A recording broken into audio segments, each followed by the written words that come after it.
Hello and welcome to the Freedom Zone, where the truth is set free whether you like it or not.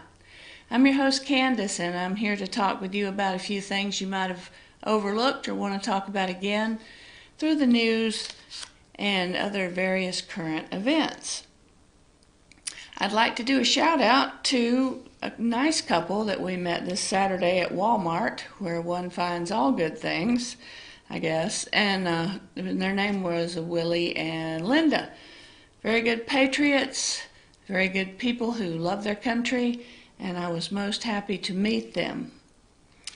One thing that I noticed this last weekend, it was a holiday weekend, we had an extreme amount of people in a neighboring town, Hiwassee, where I work. It was crowded like mad. You wouldn't believe how many people had come into town. Now, this is a beach in China, but it was pretty close to that. All the stores were filled, the restaurants were filled, streets were filled, and I think that is an extremely good indicator of our economy, because I haven't seen that kind of crowd show up to vacation and spend money in at least 10 years.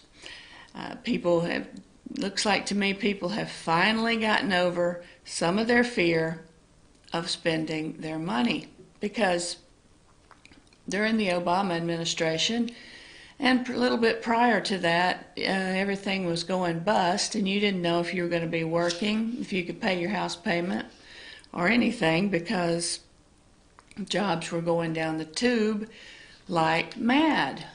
However, with Trump in the White House, we had a wonderful addition of 224,000 jobs. They're non-farm jobs. They had thought that it was going to be 165,000, but it was more. Unemployment is 3.7%, and they had estimated it at 3.6, so 0.01 is not too bad to be off. So it's just that people are working. They're making money. There's jobs available, and that's something that's very important. When I was young, I never thought that I would have trouble getting work, because I always worked. And when I started my career, Reagan was in the White House, and you could decide you wanted to leave your job today, and by next week or the week after, you could have another job. Then it got really, really hard to find jobs, and then after everything crashed around 2008, 2009, trying to find a job was like trying to find a needle in a haystack, especially in my career field as an accountant at the time, because CPAs were taking jobs that normally I would take because they didn't have a job. And that's fairly demoralizing, and my argument was always, well, if you hire me, I'll stay. If you hire them, they'll leave. And they're like, well, it's okay, we're getting a CPA for cheap, so we don't care. So I think now people are in a job, they're staying in a job, they're getting a raise, especially the lower blue-collar people who have been pretty much pushed aside for the last 10 years or more. Their wages are rising exponentially. So people feel comfortable to go somewhere, to spend money, to go in a hotel, restaurants, entertainment. A lot of people have their boats or campers, and I'm sure that those have been either recently bought or put into service again. So that is a very, very good thing, and I'm very happy to report it to you, because it's exciting when we work. I know a lot of people have an aversion to it, but when you work and you make your own money, as I tried to teach my child, people can't tell you what to do. They can't tell you what you can have. They can't tell you where you can go, because you're working and you're paying your own way. When people are paying your way for you, then they have rights to tell you where you can go, what you can do, and what you can have, because they're doling out your living. So it's exciting when we can all work. It's exciting when you feel confident enough to sign your name on a car loan, a house note, or just, you use your credit cards thinking that you can for sure pay them off, or at least, keep above water with it. There's nothing more demoralizing than it has been for me, is not being able to pay your bills, and you spin the wheel every month wondering who the lucky winner is going to be, because you're not working, or your job is a great deal different as far as the pay than what you're used to. So that's good news, and I would like to thank President Trump for that, because I'm pretty sure he had a lot to do with it. However, even though the left, they can hardly argue with these numbers, because we know numbers don't lie, so they decide to pick on little girls. There's a little girl who was doing some YouTube parodies on Alejandra Ocasio-Cortez. She was the mini AOC. Her parents had to stop her and take down all of the previous posts that she had due to death threats to her parents. She was being doxxed. It was unreal that someone would do this to a little girl who was making a joke about how someone presents themselves and the things that they say and the things that they do. And Alejandra Ocasio-Cortez sets herself up for something like this, because she comes up with out in left field crazy talk, and the little girl she looks a little bit like her. She would put on the real red lipstick and her little glasses. She was precious. I saw her on TV. Her and her mother were talking about her doing that, and she was enjoying it. This is just incredibly wrong, and what's the problem that we're having right now is, if you don't agree with me, you should die. Kill yourself, or, people are just crude. They've lacked manners. They don't even have a good hold on reality, because what in the world is a little girl like this that makes a joke, which nobody can take a joke anymore. And one of the nastiest people who come up with a lot of things is Bette Midler, and she's always like, screw them if they can't take a joke. Well, these people can't take a joke. If you don't agree with them, you should die. And we give you death threats and make your life miserable and dox you and put your information out on the internet so that somebody could try to hurt you. This is absolute madness. Absolute madness. And this is what we're getting these days. And I don't know where it comes from, but I suspect that it would be from people like George Soros, who would like to create anarchy in this country by making everybody crazy. And I know that a lot of his money ends up in the hands of people who don't want to see things go up and do better. They want to create chaos. They want to tear things up. They had an incident of some teenagers running through and ravaging a Walgreens, and the people in there hit some guy upside the head with something. This is unacceptable. And the bad thing is, no one was arrested in this situation.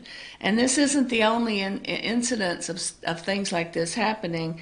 You've got a lot of people that have doxed other people in the government, doxed people that they don't agree with. Comedy is completely dead, because you can't say anything about anybody without them going completely to pieces and thinking, that you're just horrible if you make a joke about somebody. Ronald Reagan was one of the greatest presidents till Trump, and he loved nothing better than a joke on himself. In fact, you could see him at a roast, you can see him at any kind of press event, and they would tease him about something, and he was the one that was laughing the hardest. And let me tell you, people, when you are able to laugh at yourself and not take yourself so seriously, that's when you don't have a problem with your self-confidence, with what you're doing and who you're doing it about or with or to, because you can see the humor in everyday situations. And nowadays, no one can see the humor in anything if you're on the left. Everything is for real, and it's scary, and you're terrible if you don't believe the kind of propaganda that CNN and MSNBC will put out. And they're just two of the fake news, which, I mean, the fake news issue gets everybody all riled up because the president calls the shots like he sees them. When you have to apologize and retract a story as a quote-unquote journalist, that's an issue. Because if you write something, you better be doggone well sure that you know what you're saying. Because just saying, well, I heard Billy Joe Jim Bob say that so-and-so did so-and-so, and I'm going to write about it and throw it out there and see if it sticks. You can't do that as a journalist. You're not supposed to be out there making up stories. That's what we call a novelist. A novelist would write a story about things that aren't true. That's fiction.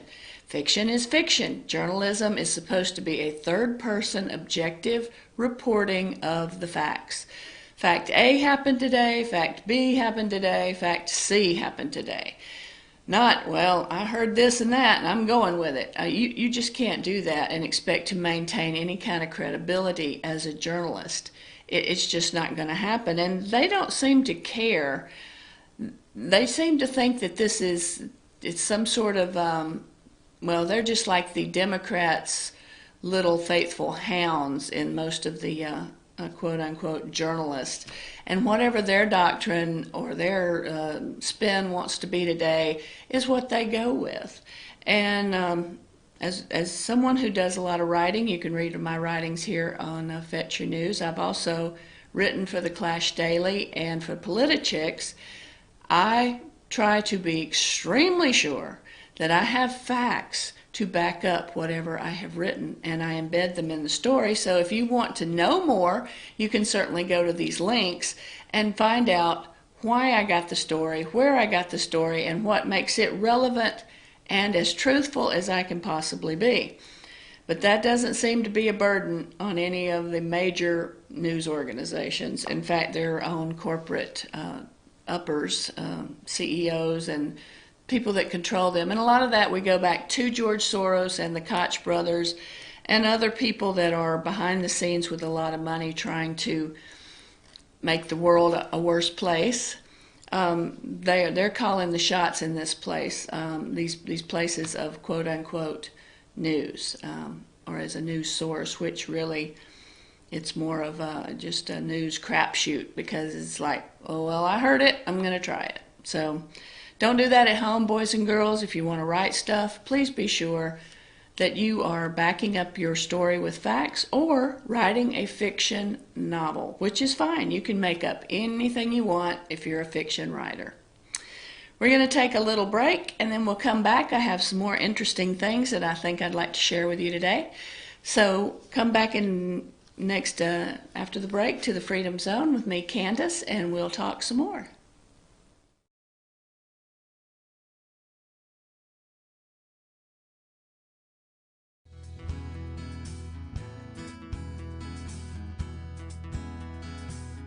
Hello, my name is Chad Watkins. I'm the manager at Larry's Body Shop. We are a family-owned and operated business and have been serving the North Georgia area since 1978. We are located at 1216 Progress Road in LOJ, Georgia. Our shop specializes in collision repair and we work with all major insurance companies. Larry's Body Shop is ICAR Gold, the highest role of training recognized by the collision repair industry. It is estimated that only 10% of collision shops meet these standards. Our shop consists of state-of-the-art equipment such as laser measurement system, down-drive spray booth, spot and MIG welding equipment. All of our paints are mixed on-site so that we can guarantee your paint to match every time. I know that having an accident can be a stressful event. We take pride in making sure our customers are satisfied with the repair of their vehicles. Our waiting area is clean and comfortable with free Wi-Fi and refreshing beverages. So if you're in an accident, stop by and see us at Larry's Body Shop.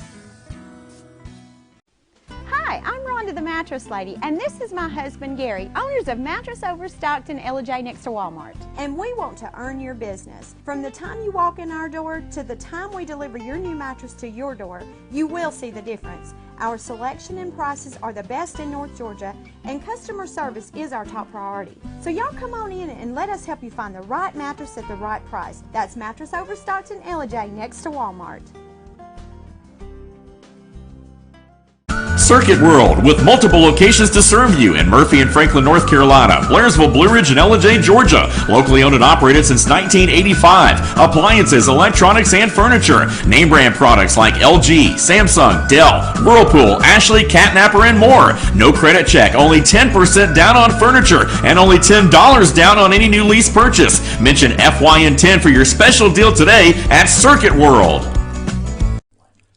In 1981, Reed Nicholson began selling tires out of an old barn in Mineral Bluff. Little did he know that he had just laid the groundwork for the most trusted names in automotive services in the Blue Ridge area. In 1997, Nicholson Tire Center became what it is today, holding the same values of faith, family, and great customer service. 2 locations to serve you, and the Blue Ridge location is currently expanding to offer fast service and the largest U-Haul provider in Georgia. Nicholson Tire Center, Blue Ridge, and Mineral Bluff.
Hello and welcome back to the Freedom Zone. I'm your host Candace, and this is the second half of our show, and we have several things that we'd like to go over. And by we, I mean me. So, this is an interesting turn of events with the Jeffrey Epstein and Bill Clinton. Jeffrey Epstein has been charged with trafficking, human trafficking of young girls, underage girls. He is a billionaire and has already been served some time in a plea bargain in Florida to for the same exact kind of thing.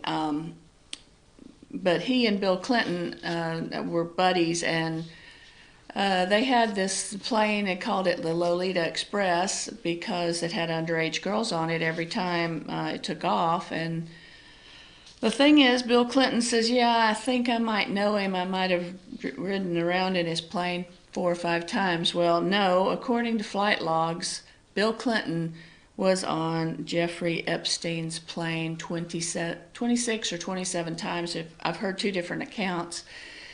And Epstein has, they found a complete dental chair for children, child-sized, and dental tools in his bathroom, and it's scary to me to think what might have happened with this man and young girls. And I don't know, I don't want to accuse anybody, but allegedly a lot of girls have had several things to say about it. One of them, she was 15 when he raped her, and she was scared to death to say anything to anybody because she felt like with him having so much money, power, and position, he could do anything to her or her family, and she didn't tell on him. So what I'm hoping is this guy, in order to save his sorry hide, will throw Bill Clinton so far up under the bus that he'll go in the universal joint and have to be picked out with tweezers, because he's done a lot of bad things. He's had to pay for a lot of the bad sexual harassment and sexual, let's just say, misconduct that he's already done. And using his position as president, he's done things using his position as the governor. So I hope, that everything, all the things done in the dark here will be brought to the light. And if this guy is hurting young women, he needs to be under the jail. It's really hard to convict these cases. In the case of him in Florida, Pam Bondi was speaking last night, and she said that sexual crimes are extremely hard to prosecute. It's extremely hard to pin them down. It's extremely hard to get people to be sure that they believe or don't believe what happened. And the plea deal that he had with Acosta, who was like the DA and all in Florida at the time, I believe he was the DA. He was in a high position at that point, let's just say that. He had to make the plea deal or Epstein would have just walked.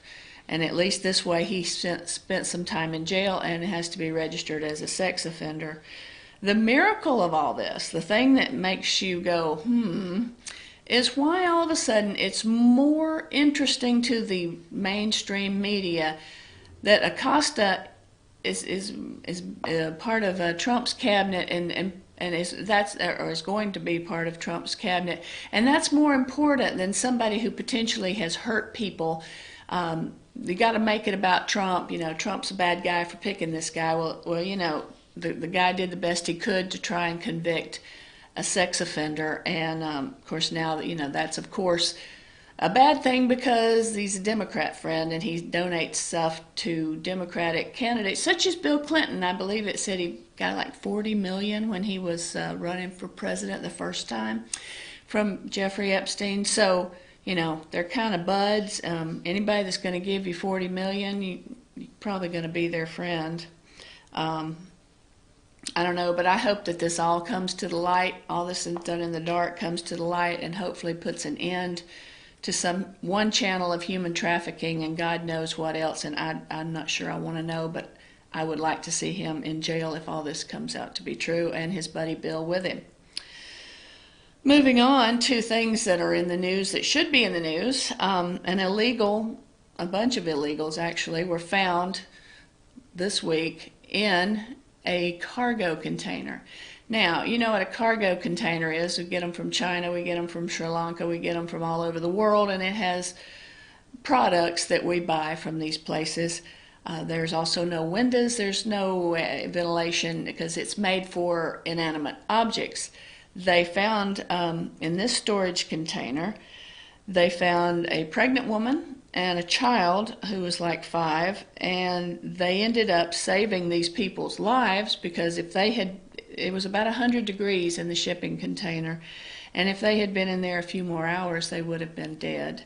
So once again, we need to send a shout out to Border Patrol for saving lives, not for being treated like crap, for saying that they do bad things to people when they're trying their very best to save people's lives that bring their children and bring themselves, such as a pregnant woman or anybody, across the desert and get into a hot container like that trying to come here.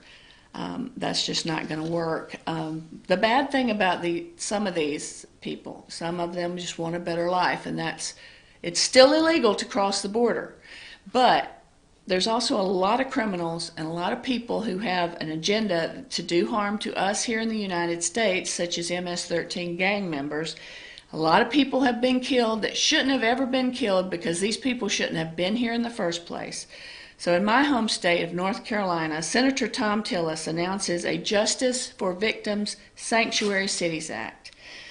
He's a Republican. North Carolina Senator Thom Tillis has announced he's putting forth new legislation for the victims, you remember the people that get hurt, of illegal immigration in sanctuary cities. Sanctuary cities are going outside the law. They're allowing people to come in there that are illegal, that have previous convictions. We're not talking about the guy who comes here because he wants to send money back home to build a house. That's not the guy we're talking about. This last Tuesday, Tillis noted in a press release that his inspiration for this legislation came from his home state, where he argues sanctuary policies have resulted in a dangerous environment for citizens, which is true. Earlier this month, the Mecklenburg County, and I believe that's close to Sylva, North Carolina, Sheriff's Office, not Sylva, Charlotte, refused to notify ICE and comply with a lawful detainer request and released a dangerous illegal criminal back into the county. And this person had been charged with multiple domestic violence, charges for strangling a woman and threatening to kill her. And this is only one of more than 20 troubling instances where this sheriff in Mecklenburg County and his administration would release them back into the society without notifying ICE, even though they had a detainer for doing so. The Justice for Victims of Sanctuary City Act would hold the sanctuary jurisdictions, such as California, which is a totally sanctuary state, responsible and accountable for failing to comply with lawful detainer and release notification requests made by federal authorities. And I think this is something that has been long overdue. We need that. It's unfair. You look at Kate Steinle and all these other people who have died, other people's children who have died from people who should have never been here in the first place. So that is a good thing. Thank you, Senator Thom Tillis. In fact, I've sent him many letters, and he and his office have been always a very responsible and prompt to reply to any issues that I had sent up there. And I'm sure other people, if you talk to him and you have an issue, he would be glad to help you. Going on with immigration, ICE releases a list of murderers and rapists protected under sanctuary city policies. ICE had released a list of criminal illegal aliens who were released from jail due to sanctuary city policies, put back in the community. And these are, like Washington and Oregon are two of the states, and they're under Democratic control. They've enacted some of the strongest sanctuary laws in the country that protect illegal aliens from federal apprehension. Isn't that nice? Now, if I'm a felon and I run away, they won't protect me because I am a citizen and I'm legal. Washington Democratic Governor Jay Inslee signed the legislation in May that prohibits local jails and state prisons from honoring ICE detainers and bars them from notifying ICE when a suspected illegal immigrant is about to be released from custody. They have you can look that up online because they have the list of the people and what they've done. One of which was Rosalio Ramos, a Honduran nationalist. He was deported 4 times before his arrest in Washington in October 2017. However, after he was not turned over to ICE, he was then charged in January 2018 stabbing of his cousin to death, decapitating the body, and then attempting to hide the remains in a dumpster. Not the kind of guy we need around here or in Washington or in any part of the United States, because that's just unreal. So those are the 2 things that are going down with some immigration things. We know the Democrats will not protect the citizens. They will protect illegal aliens over us, and that's disturbing, to say the least. Going on to more things that are disturbing, there was a Florida high school principal who said, "I can't say the Holocaust is factual." And his reasoning is that lessons like the Holocaust are not forced upon individuals, as we all have the same rights but not the same beliefs. Okay. The Holocaust was a factual event, as this mother in Florida who had started all this in 2011, and all of this is just now coming to the light 8 years later. She was appalled that an educated man like him would say something like that, and it doesn't have anything to do with your beliefs. It has to do with the fact that the Holocaust happened. But this is prophetic of Dwight D. Eisenhower, because he said that If you don't take pictures, if you don't record it all, one day some jackass is going to say it didn't happen. So you've got people like this, and they're so worried about offending other people who are anti-Semitic and don't really like Jews. Basically, if you want to get down to brass tacks, that's why they don't want to say the Holocaust happened. It did happen. There's so many books, there's so many movies that can give you an indication of what happened, and here's just a moderate list, all of which, like The Boy in the Striped Pajamas, extremely disturbing book. It's sad. Defiance is sad, even though they do come out triumphant. There's so many that you can read. In fact, I have one here. It's The Holocaust by Gerald Green. It was a mini-series in 1978. It was very, very, very moving. I saw it myself, read the book. So if anyone tells you that the Holocaust is untrue, you can point to some of these here and point out the fact that it was true. There's people with tattoos on their arm that tells you that they're true. So in closing today, I wanted to talk about what's going on in our country with the Democrats, their debates that they've had recently, and the kind of rhetoric that they're coming up with. Did anyone notice when the debates were on, I think it was week before last, that there was not any kind of regular American flag on that stage? That's disturbing to me. I would like to know, and you need to ask yourself this question, and maybe you can find the answer, and if you do, certainly let me know, because I can't understand it. Why do the Democrats and the left hate the United States? The questions are, do they want just control and power?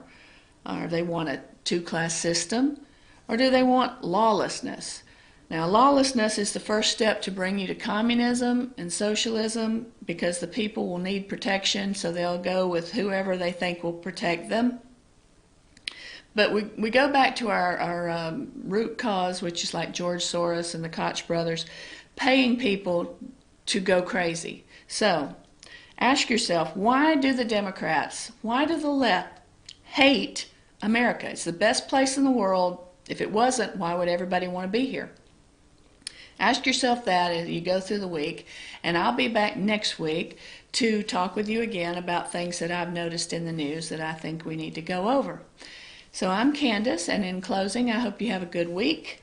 And we appreciate your visit to the Freedom Zone, and this is where we set the truth free, whether it offends you or not. And if I didn't offend you today, well, I'll try again harder next week. Thank you, and have a good week.